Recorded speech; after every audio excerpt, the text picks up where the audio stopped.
ഭഗവാന് തന്റെ ഭക്തനായിരിക്കുന്ന അംബരീഷനെ രക്ഷിച്ച കഥയാണ് അവിടെ പറയുന്നത്. ദുർവാസാവ മഹർഷിയുടെ ആ ഒരു ഇതിൽ നിന്ന് രക്ഷപ്പെടുത്തി ഭഗവാന്റെ സുദർശനം അംബരീഷ മഹാരാജാവിനെ. ഏകാദശി വ്രത അനുഷ്ഠാനം വേണ്ടവണ്ണം എടുത്തപ്പോ ഭഗവാൻ തന്റെ സുദർശനം തന്നെ ആർക്ക് കൊടുത്തു? അംബരീഷ മഹാരാജാവിന് കൊടുത്തു. തന്നെ നിഗ്രഹിക്കാൻ വന്ന കൃത്യയെ പോലും സുദർശന ചക്രം കൊണ്ട് സംഹരിച്ച് ഭക്തനെ രക്ഷിച്ചു ഭഗവാൻ.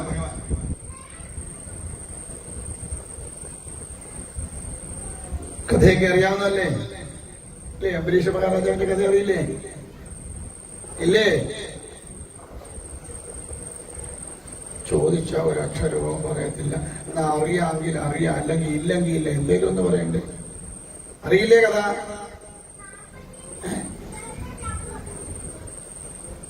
പറയണോ കഥ?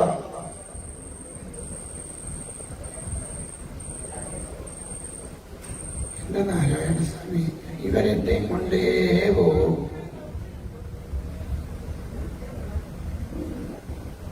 അല്ലേ ഭഗവാന്റെ അവതാരം പറയണം. അതിനാ ചോദിച്ചത്. പറയണോ ഈ കഥ? പറയണം. എന്നാ പിന്നെ വാ പൊളിച്ചൊക്കെ പറഞ്ഞുകൂടാ? അയ്യോ പറയണമെന്നാണ്.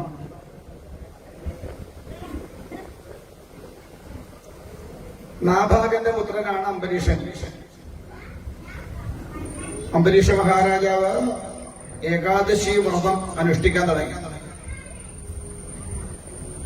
99 ഏകാദശി അനുഷ്ഠിച്ചു. 100ാമത്തെ ഏകാദശി അനുഷ്ഠിക്കാനുള്ള തയ്യാറെടുപ്പാണ്.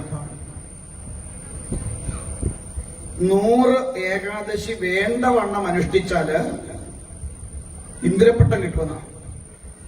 നമ്മൾ അനുഷ്ഠിക്കണ പോലല്ല. ഏകാദശി അനുഷ്ഠിക്കാറുണ്ടോ? വ്രതം അനുഷ്ഠിക്കാറുണ്ടോ ആരെങ്കിലും? ഏകാദശി ഉള്ളവരെ ദൈവക്ക് ഏകാദശി വ്രതം എടുക്കുന്നവര് നീ പൊക്കി അവൻ എന്തോ പറയുന്നത് ആര് കണ്ടോ? ഇല്ല, മിണ്ടായിരിക്കാൻ കുഴപ്പമില്ലല്ലോ.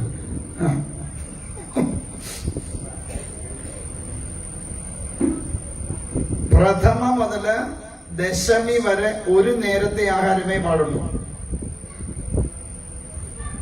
ദശമിയുടെ അന്ന് ഒരു നേരത്തെ ആഹാരം കഴിച്ചാൽ പിന്നെ ഏകാദശിയുടെ അന്ന് ഒന്നും കഴിക്കാൻ പാടില്ല. വെള്ളം പോലും കുടിക്കാൻ പാടില്ല. ഇനി അഥവാ വെള്ളം കുടിക്കണമെന്ന് തോന്നിയാൽ തുളസി തീർത്ഥം കുടിക്കാം. ഇതെങ്ങനെ കുടിക്കാം? കൈ ഇങ്ങനെ പിടിച്ചാൽ എത്ര തുള്ളി വെള്ളം തീർത്ഥം ഇവിടെ വീഴുമോ അത് ചുണ്ടേ മുട്ടാതെ വായിലോട്ട് ഒഴിച്ചാൽ എത്ര തുള്ളി അകത്ത് പോകുമോ അത്രയോ അത്ര. തീർത്ഥം സേവിക്കേണ്ടത് അങ്ങനെ. നമ്മളെങ്ങനെയാ തീർത്ഥം കുടിക്കുക? ഓഴി തിരുവേനി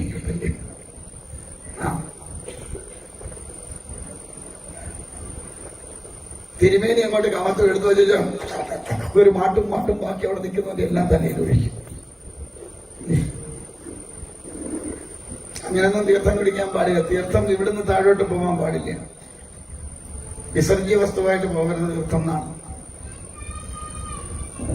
അപ്പൊ അങ്ങനെ വേണമെങ്കിൽ തീർത്ഥം പിടിക്കാം എന്നുള്ളതേ ഉള്ളൂ. പക്ഷെ ഈ അംബരീഷ മഹാരാജാവ് ഈ പറഞ്ഞ പോലെ ഏകാദശി എടുത്ത് അന്നൊന്നും കഴിക്കാറില്ല. ദ്വാദശിയുടെ അന്ന് പിന്നെ പാരണ വീടി കഴിഞ്ഞാല് അന്നും ഒരു നേരം. പിന്നെ ത്രയോദശി മുതലേ സാധാരണ രീതിയിലുള്ള ആഹാരം കഴിക്കാവുന്നതാണ്. നമ്മളെങ്ങനെ എടുക്കുക? ദശമിയുടെ അന്ന് വരെ 3 നേരം മൃഷ്ടാന അടിക്കും അല്ലേ? ദശമിയുടെ അന്ന് ഉച്ചയ്ക്ക് രാത്രി ചോറ് കിട്ടാത്തതുകൊണ്ട് സാധാരണ കഴിക്കുന്നതിൽ 2 കറി കൂടുതലിട്ട് കഴിക്കും അല്ലേ? രാത്രി എന്തോ ചെയ്യും? ഒന്നും കഴിക്കത്തില്ല. 3-4 ഏത്തക്കായും അല്ലേ? 1 ലിറ്റർ പാലും. പണ്ടെടുത്തൊരു അമ്മ ചോദിച്ചു, അമ്മ ഏകാദശി എടുക്കാറുണ്ട്? അമ്മേ ഉണ്ട് സ്വാമി, ഞാൻ ഏകാദശി എടുക്കാറുണ്ട്. എങ്ങനെ എടുക്കാം? അതാ ഇനി കറക്റ്റായിട്ടാ സ്വാമി എടുക്കുന്നത്. എങ്ങനെയാ? ദശമിയുടെ അന്ന് ഉച്ചയ്ക്ക് ചോറുണ്ട് സ്വാമി.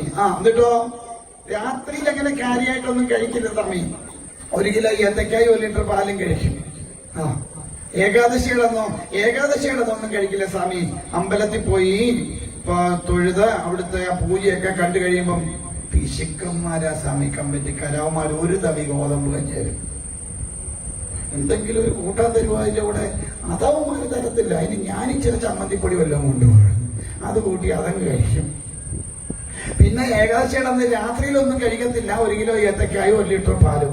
പിന്നെ ദ്വാദശിയുടെ അന്ന് അമ്പലത്തിൽ പോയി തൊഴിലും കഴിഞ്ഞ് വന്നിട്ടാ സ്വാമി ചൊവ്വേ നേരെ വല്ലതും കഴിക്കുന്നതെന്ന്. എന്നിട്ട് പറയും എത്ര കാലം കൊണ്ട് എടുക്കാന്നറിയാമോ ഏകാദശി? എന്താന്നറിയാത്തില്ല സ്വാമി, അങ്ങോട്ട് മോളിലോട്ട് കയറുന്നില്ലെന്ന്. മനസ്സിലായില്ലേ? അപ്പോ ഏകാദശിയുടെ അന്ന് ഒന്നും കഴിക്കാൻ പാടില്ല, കഴിച്ചിട്ടില്ല. എന്നിട്ട് ദ്വാദശിയുടെ അന്ന് വാരണ വീടി കഴിഞ്ഞിട്ട് അതെങ്ങനെ വേണം? അതിഥി ഉണ്ടെങ്കിൽ അവർക്ക് കൊടുത്തിട്ടേ കഴിക്കാവുന്ന, അങ്ങനെയുണ്ട്. ആരെങ്കിലും വിശേഷാൽ കയറി വന്നാല് അവർക്ക് കൊടുത്തതിന് ശേഷം മാത്രമേ നമ്മൾ കഴിക്കാവൂ. അങ്ങനെ വേണം. കാരണം അതിഥി ആരാന്നാണ്? ദേവോ ഭവ. അതിഥിയെ ദേവനായി തന്നെ കണ്ട് സൽക്കരിക്കണം. നമ്മളൊക്കെ ആര് വന്നാലും കൊടുക്കുന്ന മുഴുവൻ ഇച്ചില്ല, അല്ലേ? ഉച്ചിഷ്ടല്ലേ കൊടുക്കണേ? നമ്മൾ കഴിച്ചതിന്റെ ബാക്കിയല്ലേ വരുന്നവർക്കെല്ലാം കൊടുക്കുക, അല്ലേ? ആണോ? അല്ല. അതെ. സംശയം എന്താ കരുതി? നമ്മളെല്ലാം കഴിച്ചതിന്റെ ബാക്കിയാ കൊടുക്കുക. 11 മണിക്ക് ആരെങ്കിലും ഒരുത്തം വീട്ടിൽ വന്നാലും നമ്മൾ 1 മണിയാകുമ്പോൾ ചോറില്ല, നമ്മൾ തിന്നതിന്റെ ബാക്കിയെ കൊടുക്കും. ശരിയല്ലേ? അല്ലേ? ആരെങ്കിലും അതിഥിയെ ദേവനായി കണ്ട് ഉച്ചിഷ്ടമല്ലാതെ കൊടുക്കാറുണ്ടോ? ഇല്ല. നമ്മളൊക്കെ ഉച്ചിഷ്ടം കൊടുക്കണേ മറ്റുള്ളവർക്ക്. അത് പാടില്ല എന്നാണ്.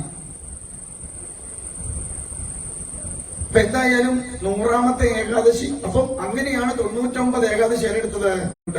എങ്ങനെങ്കിലും അതൊന്നും മുടക്കി തരണം. കേട്ട പാതി കേൾക്കാത്ത പാതി എന്ത് ചെയ്തു? ദുർവാസ പറഞ്ഞു ഓക്കെ. ഏകാദശിയുടെ അന്ന് കഴിഞ്ഞു. ദ്വാദശിയുടെ അന്ന് പാരണ വിടുന്ന സമയമായപ്പോ, അല്ലെങ്കിൽ അതിന് കുറച്ച് മുമ്പ് ദുർവാസാവ് തന്റെ ശിഷ്യന്മാരും ഒക്കെ ആയിട്ട് എവിടെ വന്നു? അംബരീഷ മഹാരാജാവിന്റെ കൊട്ടാരത്തിൽ വന്നു. അംബരീഷ മഹാരാജാവിന് അത്യധികം സന്തോഷമായി. എന്താ കാരണം? തനിക്ക് അതിഥിയായി കിട്ടിയിരിക്കുന്നത് സാക്ഷാൽ ദുർവാസാവിനെയാണ്. അങ്ങനെ ഇങ്ങനൊന്നും എങ്ങും പോകുന്ന ആളല്ല, പോയാൽ ആരെയും കൈപൊക്കി അനുഗ്രഹിക്കുന്ന ഒരാളല്ല. ഇച്ചിരി എന്തെങ്കിലും കണ്ട അപ്പോഴേ ശപിക്കുന്ന ആളുവാ. ആര്? ദുർവാസാവ്. ദുർവാസാവ് മനസ്സറിഞ്ഞ് കുന്തിക്ക് മാത്രമേ കണ്ട അനുഗ്രഹം കൊടുത്തിട്ടുള്ളൂ. അതാണ് 5 മക്കളെ കിട്ടിയത്. ആ അനുഗ്രഹത്തിന്റെ ഫലം കൊണ്ടാണ് 3 എണ്ണത്തിനെ കിട്ടിയത്, 4 എണ്ണത്തിനെ കിട്ടിയത്. കുന്തിക്ക് എത്ര മക്കളുണ്ട്? കുന്തി ദേവിക്ക് എത്ര മക്കളുണ്ട്?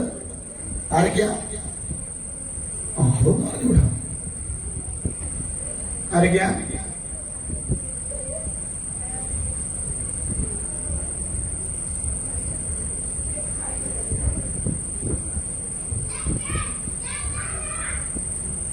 ആരൊക്കെയാ? പറ, ഒച്ചത്തിൽ പറ. തെറ്റിക്കോട്ടെ, ഒച്ചത്തിൽ പറഞ്ഞു. അതിനുള്ളൊരു ധൈര്യം വേണം. എന്ത് പറഞ്ഞാലും ഒച്ചത്തിൽ പറയാനുള്ളൊരു ധൈര്യം വേണം. അല്ലാതെ അവിടെ നിന്നോണ്ട ഇങ്ങനെ വെച്ചാൽ ഞാൻ കഥാളി വല്ലതും പഠിച്ചിട്ടുണ്ടോ? ഒച്ചത്തിൽ പറ. ആരൊക്കെയാ?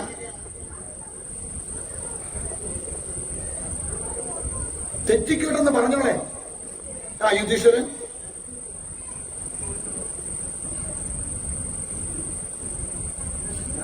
അർജുനൻ, ഭീമൻ. അല്ല, അല്ല, വേറൊരാളാ കുന്തിയുടെ ഒരു പുത്രൻ. കർണൻ. കർണനും യുധിഷ്ഠിരനും ഭീമനും അർജുനനുമാണ് കുന്തി ദേവിയുടെ മക്കള്. അപ്പൊ നകുലനും സഹദേവനും ആരുടെയാ?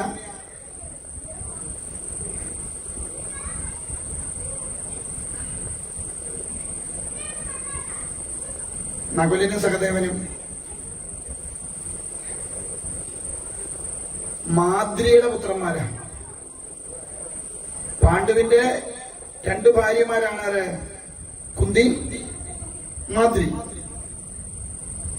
അത് പാണ്ഡുവിന് മക്കളുണ്ടാവില്ലായിരുന്നു. എന്ന് വെച്ചാൽ അദ്ദേഹത്തിന് സ്ത്രീ സംഘം നിഷിദ്ധമായിരുന്നു. അങ്ങനെ സ്ത്രീയുമായി സംഗമിച്ചാൽ തല പൊട്ടിത്തെറിച്ചു പോകുന്ന ശാപമുണ്ട്. അതുകൊണ്ട് സ്ത്രീ സംഘം നിഷിദ്ധമായിരുന്നു.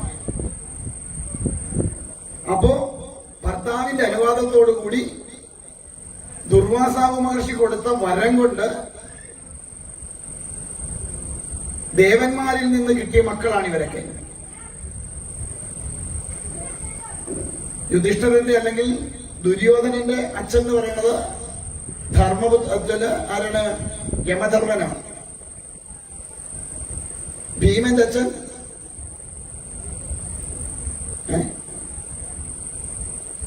വായു ഭഗവാൻ. കർണന്റെ അച്ഛൻ സൂര്യ ഭഗവാൻ. പിന്നെ അർജുനന്റെ അച്ഛൻ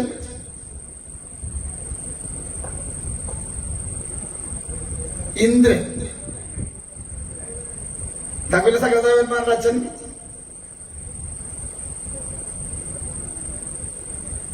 അശ്വിനി ദേവന്മാര്. അതുകൊണ്ട് ഇരട്ടക്കുട്ടികളായി. ഇതൊക്കെ വല്ലപ്പോഴെങ്കിലൊക്കെ ഓർത്തിരിക്കണം. അപ്പൊ അതുകൊണ്ട് തന്നെ അങ്ങനെ പിന്നെ ദുർവാസ മഹർഷി ഒരുമാതിരി കൈവച്ച് അനുഗ്രഹിച്ച കുന്തിയുള്ളൂ. കുന്തി അതുകൊണ്ട് രക്ഷപ്പെടുകയും ചെയ്തു. പക്ഷെ മാദ്രി എന്ത് ചെയ്തു? അവസാനം തന്റെ കാമത്തെ സഹിക്കാൻ വയ്യാതായപ്പോ പാണ്ഡു മാദ്രിയെ കയറി പിടിച്ചപ്പോ തലപൊട്ടി തെറിച്ചു പോയി. അങ്ങനെ മരിച്ചു. മരിച്ചപ്പോ എന്ത് ചെയ്തു? ആ പാണ്ഡുവിന്റെ ചിതയിലേക്ക് തന്നെ ചാടി മാദ്രിയും തന്റെ ജീവിതം അവസാനിപ്പിച്ചു. കുന്തി ദേവിയെ ഈ 2 മക്കളെ ഏൽപ്പിച്ചു. അങ്ങനെയാണ് കുന്തി ദേവി 5 മക്കളെയും കൊണ്ട് നടക്കാൻ കാരണമായത്. ക്ലിയർ ആയോ? ആ. വ്യാസൻ എത്ര മക്കളുണ്ട്? വ്യാസർഷിക്ക്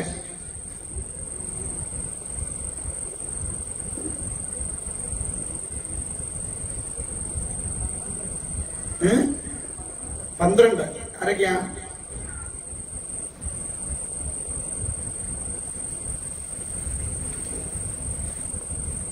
വ്യാസന് 12 മക്കളുണ്ടോ? എന്റെ അറിവിൽ 4 ഉണ്ട്.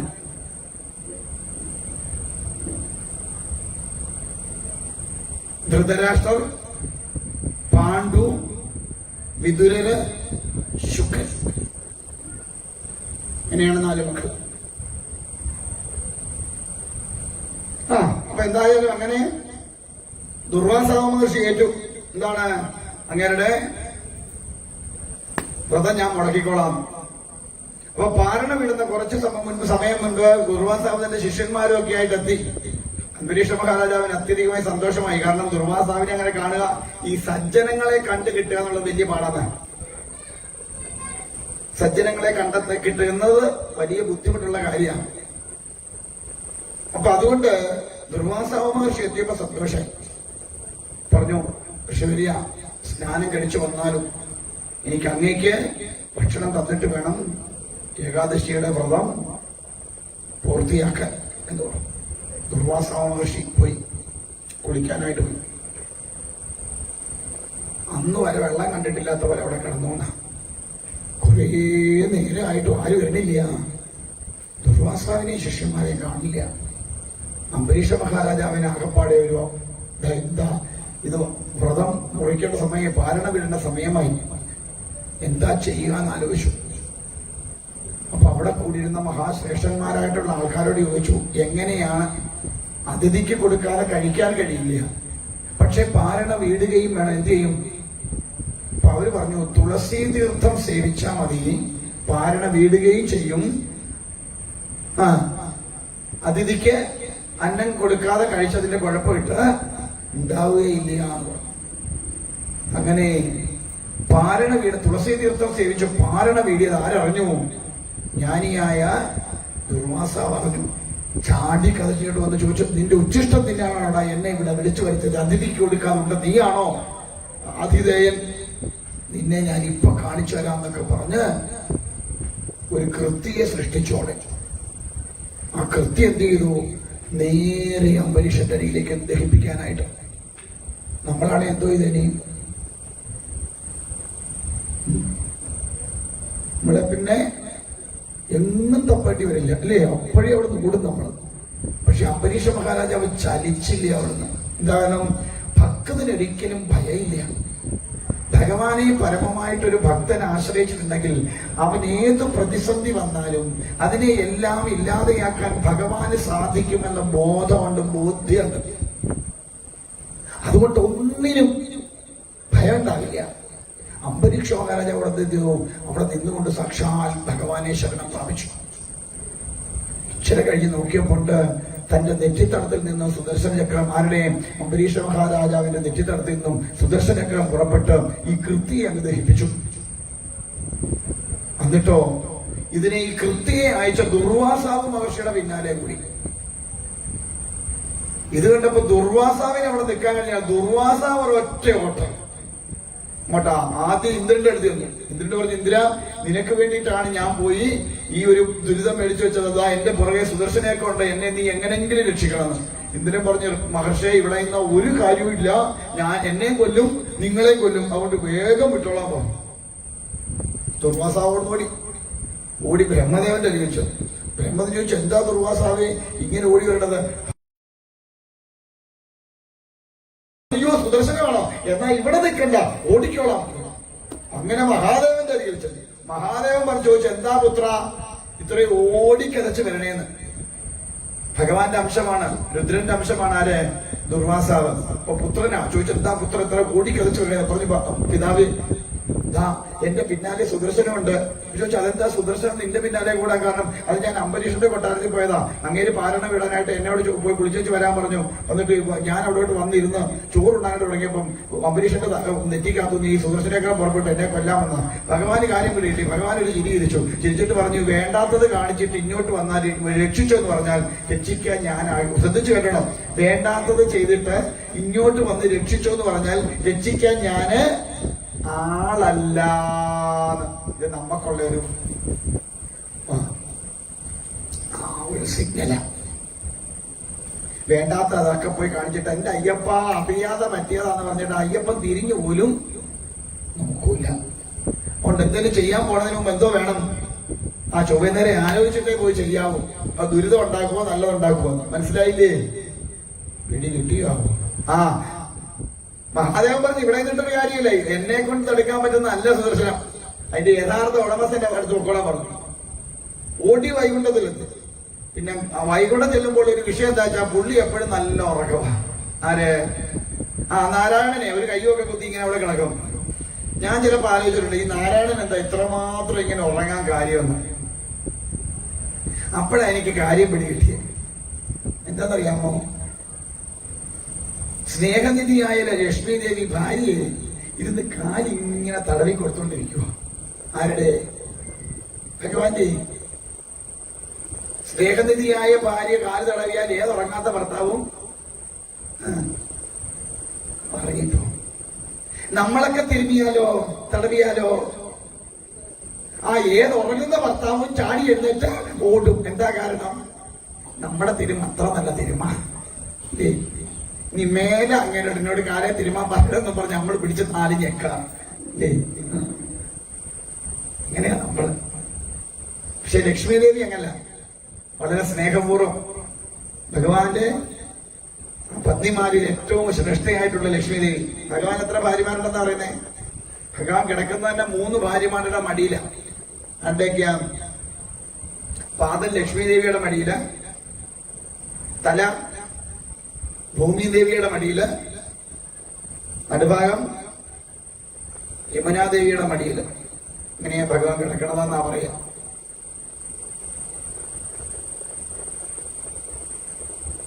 നിങ്ങൾ എന്നെ നോക്കുന്നത് 3 ഭാര്യമാരുടെ മടിയിൽ കിടക്കുന്നതുകൊണ്ടാണ് നോക്കുന്നേ. ഇവിടെ ഒരെണ്ണത്തിനെ കൊണ്ട് കിടക്കുന്ന പാട് ഞങ്ങൾക്കറിയാം.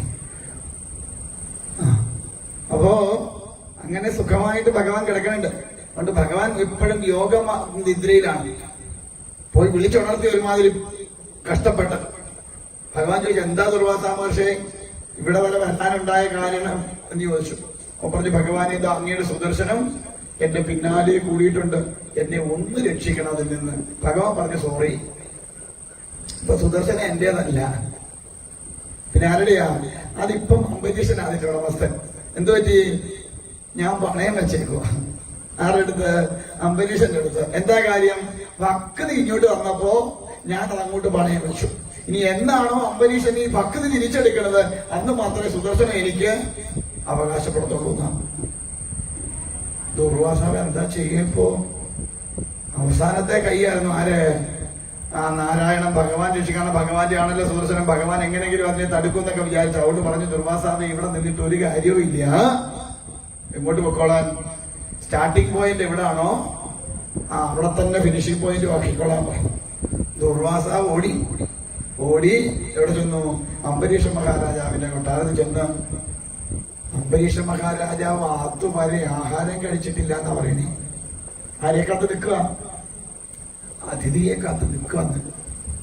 ഒരു വർഷമായി അത്ര അംബരീഷ ഈ ദുർവാസാവ് ഓടി തിരിച്ചു വന്നപ്പോ ആദ്യത്തെ മാരത്തൺ ഓട്ടം ഓടിയ ദുർവാസാവ. ഇന്നെങ്ങാനും ആയിരുന്നേ ഫസ്റ്റ് വേൾഡ് റെക്കോർഡ് അടിച്ച് സ്വർണ്ണ മെഡലുമായിട്ട് വന്നേ ദുർവാസാവ്. അത്രയ്ക്ക് ഓട്ടമായിരുന്നു പറഞ്ഞു. അങ്ങനെ നിൽക്കുമ്പോൾ അംബരീഷം നോക്കുമ്പോൾ ചാക്കട്ട് വീഴുന്ന പോലെ ഒരു സാധനം വന്ന് കാക്ക വീഴുന്നു. നോക്കിയപ്പോ ആരാ? ദുർവാസാവ. പിടിച്ചു നോക്കിയപ്പോ ദുർവാസ പറഞ്ഞു, അയ്യോ എന്ത് പക്ഷേ അങ്ങ് എന്നെ പോലൊരുവന്റെ പാദത്തിൽ വീഴുക, അങ്ങയെ പോലുള്ളവരെ ഞങ്ങളെ പോലുള്ളവരുടെ പാദത്തിൽ വീണ അത്രയ്ക്ക് വലിയ മഹാപാപിയാണോ ഞാൻ? എന്നോട് ഇങ്ങനെ ചെയ്യരുതേ എന്ന് പറഞ്ഞു. അംബരീഷ മഹാരാജാൻ സങ്കടമായി. കാരണം ദുർവാസാവ മഹർഷി തന്റെ കാൽക്കൽ വീഴുക എന്ന് പറഞ്ഞാൽ സജ്ജനങ്ങൾ ഒരിക്കലും നമ്മുടെ പാദത്തിൽ വീഴാൻ പാടില്ല എന്നാ. നമ്മൾ എന്ത് ചെയ്യണം? സജ്ജനങ്ങളുടെ പാദത്തിൽ ചെന്ന് വേണം നമസ്കരിക്കാൻ. ഇത് തിരിച്ചായി പോയി. പറഞ്ഞു, അംബരീഷ അബദ്ധം പറ്റിപ്പോയതാ. ഇന്ദ്രൻ പറഞ്ഞത് കേട്ടപ്പം ശരിയാണെന്ന് വിചാരിച്ചിട്ട് ഞാൻ ഇങ്ങനെ വന്ന് ചെയ്തതാണ്. അങ്ങേക്ക് അങ്ങനെ ഇന്ദ്രന്റെ പട്ടത്തിൽ യാതൊരു മോഹവും ആ സ്ഥാനത്തിനോട് യാതൊരു മോഹവും ഇല്ലാന്ന് എനിക്ക് മനസ്സിലായി. അതുകൊണ്ട് സുദർശനത്തിൽ നിന്നെ രക്ഷിക്കണമെന്ന് ഞാൻ ആലോചിച്ചിട്ടുണ്ട്. നമ്മൾ വല്ലതുമാണ് ഈ അവസ്ഥ നിൽക്കുന്നെങ്കിൽ എന്ത് ചെയ്യും? അംബരീഷന്റെ സ്ഥാനത്ത് നമ്മളാണ് എന്തോ ഇതിനെ. നിങ്ങളൊക്കെയാണ് എന്തോ ഇരിക്കുന്നത്. എന്തായിരിക്കും നിങ്ങളുടെ മനസ്സിൽ ആദ്യം ഉണ്ടാവുക? അവൻ എനിക്കിട്ട് പണിയാൻ വന്നാൽ എന്റെ അടുത്ത കളി അവിടെ നിന്ന് ഇച്ചിരൊന്ന് തറയ്ക്കട്ടെന്ന് ഇല്ലേ ഇല്ലേ? ഉടനെ തന്നെ അംബരീഷ മഹാരാജ എന്ത് ചെയ്തു? സുദർശനമൂർത്തിയോട് പ്രാർത്ഥിച്ചു, ഹേ സുദർശനമൂർത്തി, ഏതൊരു വിധത്തിലാണോ ഇതിനു മുൻപ് എന്നിൽ അവിടുന്ന് അടങ്ങി നിന്നത്, ഞാൻ ചെയ്ത കർമ്മങ്ങളിൽ എന്തെങ്കിലും സൽക്കർമ്മമായിട്ടുണ്ടെങ്കിൽ അതിന്റെ പുണ്യത്തെ സ്വീകരിച്ചുകൊണ്ട് പഴയ വിധത്തില് എന്നിൽ തന്നെ അങ്ങ് കുടികൊള്ളണേ എന്ന് പ്രാർത്ഥിച്ചു. സുദർശനമൂർത്തി ആ പ്രാർത്ഥന കേട്ട് അംബരീഷനിലേക്ക് തന്നെ ലക്ഷ്യം. ആലോചിച്ചു നോക്കൂ, തന്നെ ഉപദ്രവിക്കാൻ വന്നവനോട് യാതൊരു വിധമായ വൈരാഗ്യ ബുദ്ധിയുമില്ലാതെ, ഇതാണ് സജ്ജനത്തിന്റെ ഗുണം, ഭക്തന്മാരുടെ ഗുണം ഇതാണ്. ആരോടും ആരെന്ത് തന്നെ ചെയ്താലും അവരോടൊന്നും യാതൊരു വിധമായ വൈരാഗ്യ ബുദ്ധിയും ഉള്ളിൽ ഉണ്ടാവില്ല. വീണ്ടും അവർക്ക് വേണ്ടി പ്രാർത്ഥിക്കും ആ സജ്ജൻ അല്ലെ ഭക്തൻ. അവൻ തന്നെ ഉപദ്രവിക്കാൻ വന്നതുകൊണ്ട് ഇനി അവന് വേണ്ടിയിട്ടൊന്നും ചെയ്യില്ല എന്നല്ല. തന്നെ ഉപദ്രവിക്കാൻ വന്നവനാണെങ്കിൽ പോലും അവനൊരു ദുർഗതി ഉണ്ടായാൽ അതിൽ നിന്ന് രക്ഷിക്കാൻ എന്ത് ചെയ്യും? ഭക്തൻ തയ്യാറാവും. ഒരു കഥ പറയാറുണ്ട്.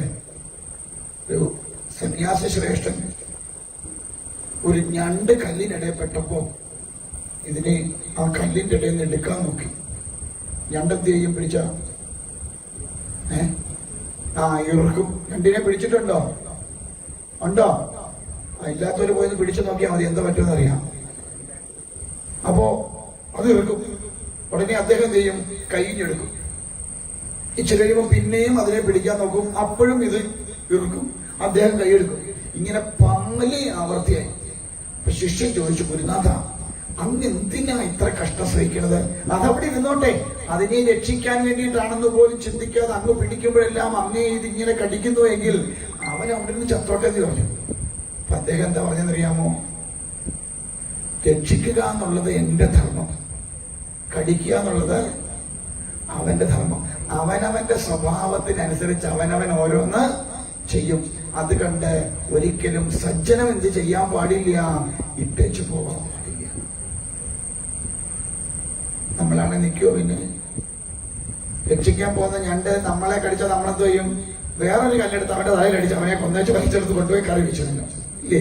അങ്ങനെ. അപ്പൊ അതുകൊണ്ട് ഭക്തജനങ്ങൾക്ക് ഒരിക്കലും ആരോടും യാതൊരു വിധ വൈരാഗ്യം ഉണ്ടാവില്ല. അപ്പൊ ആ ഒരു ഇതിൽ കൂടി തന്നെ നമ്മൾ ഭക്തരാണോ എന്ന് ചിന്തിച്ചാൽ മതി. നമുക്ക് ആരുടെയും വൈരാഗ്യം ഉണ്ടോ? ഉണ്ടോ? ഉണ്ടോ? നിങ്ങൾക്ക് അങ്ങനെയുള്ള ഒരു സസ്വഭാവം ഒന്നും ഇല്ല സ്വാമി. ആരോടും ഒരു വൈരാഗ്യവും. പിന്നെ അങ്ങനെ ആരോടും വൈരാഗ്യം. പിന്നെ അപ്പുറത്തെ ഗോമതിയെ ഞാനോട് മിണ്ടാറുമില്ല, നോക്കാറുമില്ല. ശാരദയോ എന്റെ സ്വാമി, ഞങ്ങൾ ഒരുപാട് കാലമായി കണ്ടിട്ടോ മിണ്ടിട്ടോ ഇല്ല. ആരോടും വൈരാഗ്യമൊന്നും നമുക്ക് ഇല്ല, ഉണ്ടാവാൻ പാടില്ല. ആരോടും ഒരു ശത്രുവാണെങ്കിൽ പോലും അവന് പോലും ഈശ്വര നന്മ വരുത്തണമെന്നേ പ്രാർത്ഥിക്കാവുന്ന. അതാണ് ഒരു നല്ല മനസ്സിലുള്ള അല്ലെ നല്ലൊരു ഭക്തൻ എന്ന് പറയുന്നത്. അങ്ങനെയായിരിക്കണം. ആർക്കും ഒരു ദുരിതം ഉണ്ടാവാനായിട്ട് പ്രാർത്ഥിച്ചുകൂടാ. മനസ്സിലായോ? അംബരീഷ മഹാരാജ നമുക്ക് കാണിച്ചു തരികയാണ്. തന്നെ നിഗ്രഹിക്കാൻ വേണ്ടി കൃത്യമിട്ട ആളാണ് ദുർവാസ. വന്നിട്ട് പോലും തന്റെ മുൻപിൽ വന്നപ്പോ അദ്ദേഹത്തിനൊരു കുഴപ്പവും വരാതെ സംരക്ഷിക്കാനായിട്ടുള്ള മനസ്സ് കാണിച്ചു. സജ്ജനങ്ങൾ എപ്പോഴും അങ്ങനെയാണ്. ആർക്കും ഒരു ദുരിതം വരാൻ, ഒരു ദ്രോഹം ഉണ്ടാവാൻ പ്രാർത്ഥിക്കില്ല.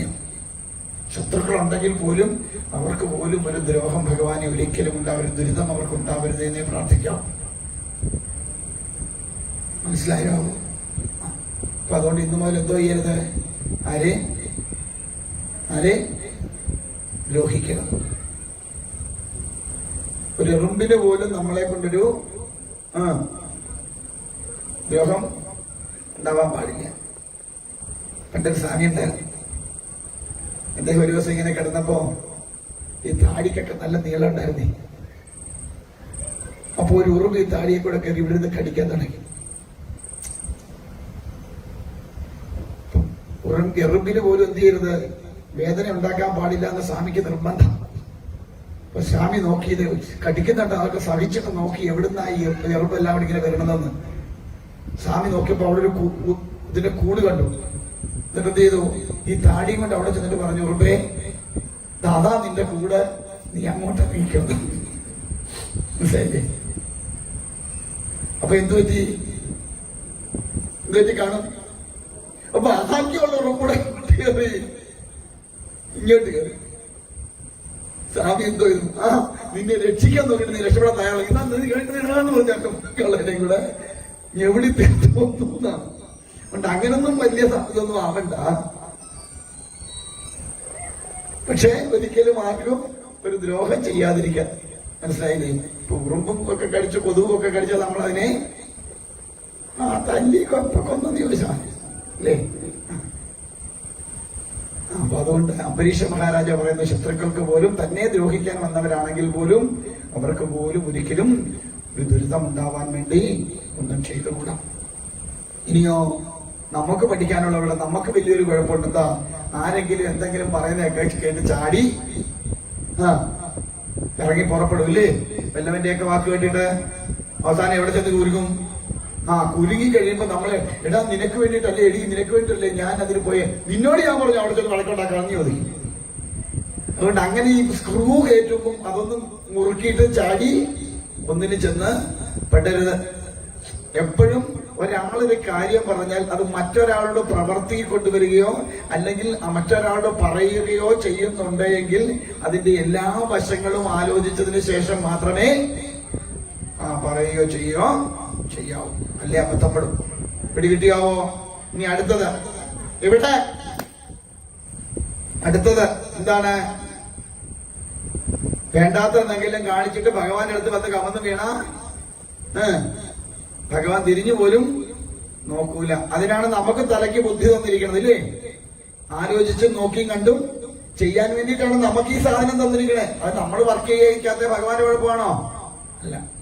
അപ്പൊ അതുകൊണ്ട് സൂക്ഷിച്ചും കണ്ടും മാത്രമേ എല്ലാ പ്രവൃത്തിയിലും ഇടപെടാവൂ. പിടികിട്ടിയാവോ? മനസ്സിലായോ? അതുകൊണ്ട് ഇതൊക്കെ പഠിച്ചോണ്ട് വേണം ജീവിതത്തിൽ മുൻപോട്ട് പോവാൻ. അല്ലെങ്കിൽ ശങ്കരം പിന്നെ ഇണ്ടം മണ്ടയിലെന്നാകും. അതുകൊണ്ട് അബദ്ധങ്ങളിലൊന്നും ചാടാതെ ഇരിക്കാൻ നോക്കാം. ഇതിന്റെയൊക്കെ തത്വങ്ങളൊക്കെ വേറെ ഉണ്ട്, അതൊക്കെ അവിടെ നിൽക്കട്ടെ. കാരണം എല്ലാരും ചോദിക്കും, സ്വാമി ഈ തത്വങ്ങളോടൊക്കെ പറയണ്ടേ? വേണം. ജീവിക്കാൻ അറിയാൻ വയ്യാത്ത എന്തൊന്നും തത്വം ചൊവ്വേന്നേരെ കുടുംബം നോക്കാനോ ജീവിക്കാനോ സമാധാനത്തോടെ ഇരിക്കാനോ അറിയത്തില്ല. ഈ തത്വം എല്ലാം അവിടെ കേട്ടിട്ട് അവിടെ പറയുന്ന പേര് പോലും ഓർമ്മയില്ല, പിന്നെ ഇനിയും തത്വം പറഞ്ഞല്ല. അപ്പൊ അതുകൊണ്ട് ആദ്യം ജീവിക്കാൻ പഠിക്കാം. ഞാൻ പറഞ്ഞ പോളിസി അതാ, ആദ്യം ജീവിക്കാൻ പഠിക്കാം. ആ ജീവിതം ധന്യമാക്കി ജീവിതത്തിൽ ശാന്തി സമാധാനം ഒക്കെ ഉണ്ടാകാനുള്ള ശ്രമങ്ങൾ ആദ്യം നടത്തുക. അതൊക്കെ ഉണ്ടായി കഴിയുമ്പോൾ ഓട്ടോമാറ്റിക്കലി എന്താവും, പിന്നെ നമുക്ക് തത്വങ്ങളും കാര്യങ്ങളും ഒക്കെ പഠിച്ച് ജീവിതത്തെ ഇതാവും. ആദ്യമേ പറയാൻ തത്വം പഠിച്ചിട്ടൊന്നും വലിയ കാര്യം. ഈ തത്വം പറയുന്നവന്റെയൊക്കെ ജീവിതം നോക്കിയാൽ മതി, സർവ്വതും കണക്കാം. ഞാൻ പലപ്പോഴും ശ്രദ്ധിച്ചിട്ടുണ്ട്, വലിയ വേദാന്തം മാത്രമേ പറയൂ, അല്ല ഒരു കാര്യവും പറയില്ല. സപ്താഹത്തിന് വന്ന വേദാന്തം അല്ലാതെ ഒരു കാര്യവും പറയത്തില്ല. ഭയങ്കര വേദാന്തിയാ. അവന്റെ കൂടെ ഒന്ന് പോയി നോക്കണം അവന്റെ കുടുംബത്തെ എങ്ങനെയാന്ന്. ഓരെന്തോന്നും ഉണ്ടാവൂല. അതുപോലെ ചിലര് പറയും, ഓ സൂപ്പർ പ്രഭാഷണമായിരുന്നു, വേദാന്തം തന്നെ പറഞ്ഞത്, അത് ഞങ്ങൾക്കൊക്കെ അതാ വേണ്ടത് എന്നും പറഞ്ഞത്. പൊടിയും തട്ടി പോകുന്നവന്റെ കൂടെ ഒന്ന് പോയി നോക്കണം അവന്റെ കുടുംബത്ത്. പെണ്ണുപിള്ളേ തിരിഞ്ഞു നോക്കില്ല, വെള്ളവും കൊടുക്കില്ല, മക്കളും നോക്കൂല, അവൻ ഒറ്റയ്ക്ക് അവിടെ ഒരു കുറ്റി പോലെ ഇവിടെ ഇരുന്ന് ജീവിക്കുന്നതാണ്. ജീവിക്കാൻ അറിയത്തില്ല, പിന്നെ എന്തോന്ന് വേദാന്തമാണ് ഉണ്ടോ? ഉണ്ട്. ആദ്യം ജീവിക്കാൻ പഠിക്കാം. ഭാര്യയും ഭർത്താവും മക്കളും അമ്മായിയമ്മയും അമ്മായിയപ്പനും ഒക്കെ ഉണ്ടെങ്കിൽ എല്ലാരും കൂടെ എങ്ങനെ തല്ലുകൂടി ജീവിക്കാന്ന് ആദ്യം പഠിക്കുക അല്ലേ? അതാദ്യം പഠിക്കണം. എങ്ങനെ തല്ലുണ്ടാക്കി ജീവിക്കാം അതറിഞ്ഞാൽ ബാക്കിയൊക്കെ ആയി. ആദ്യം വേണ്ടതാ ഐക്യം ഉണ്ടാവണം, ശാന്തി ഉണ്ടാവണം, സമാധാനം ഉണ്ടാവണം. ഇത് ജീവിതത്തിലുണ്ടോ? ഒരു വേദാന്തം പഠിച്ചിട്ടില്ലെങ്കിൽ ജീവിതം ശ്രേഷ്ഠമാവും, ഒരു സംശയം വേണ്ട. കിട്ടിയോ? എന്നാ പിന്നെ അങ്ങനെ നിൽക്കട്ടെ, ബാക്കി ഇനി നാളെ നോക്കാം, നേരെ കിട്ടുന്ന പോലെ.